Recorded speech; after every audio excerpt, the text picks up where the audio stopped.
Uh, I've been using this Grizzly hand tapper, and the thing works great. I've had to tap about 80 holes in aluminum in all four corners of this piece. And I've got a whole bunch of these pieces here. And I've had to tap 80 holes, and it's going really good. I'll show you how to do one of the holes. This one's not tapped yet. So the first, I've got a 632 tap in there. So I'm coming down. I positioned, first of all, I set up this counterweight to apply a little bit of weight down on the tap. You know, you can judge that. I've got the most weight. And then I did have to oil the inside of this. I'm going to have to get a grease on here. I don't have grease on there right now. But the tap is sitting in the hole.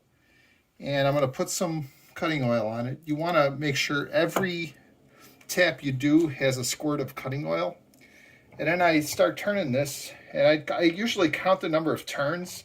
So I'll go 1, 2, 3, 4, 5, 6, 7, 8, 9, 10, 11, 12, 13, 14, 15. I know about 15 turns my tap is through the metal. And I just wiggle it around a little. And then now when I'm backing it out, you don't want to go all 15 turns backing it out.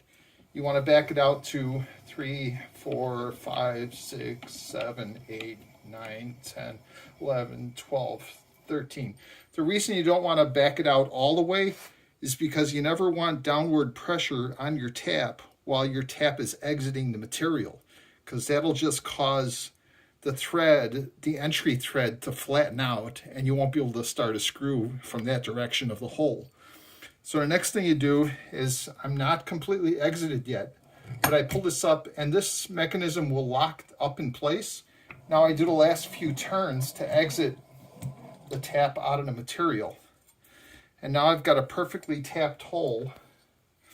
I can take a 632 screw and test it. My hands are all greasy, so it's hard to do this, but it works great. So that goes in there. Beautiful. And I will wash all of these aluminum pieces with Dawn dish soap when I'm done. But that's only how long it takes to do one hole. I've already pre-drilled all of these to 7/64ths, and I'm on my way. I've got to do like 80 holes, and I'll be done, you know, in an hour or so. So that's about it. It's really nice hand tapper. It doesn't have metric diameters. It's only got SAE for the inserts. But what I found that if I need to do a metric tap, I'll have to get a tap that has an SAE shaft, and then it'll work in here. So if you're doing metrics, you got to get the shaft to fit either 6, 8, or 10, you know, SAE sizes.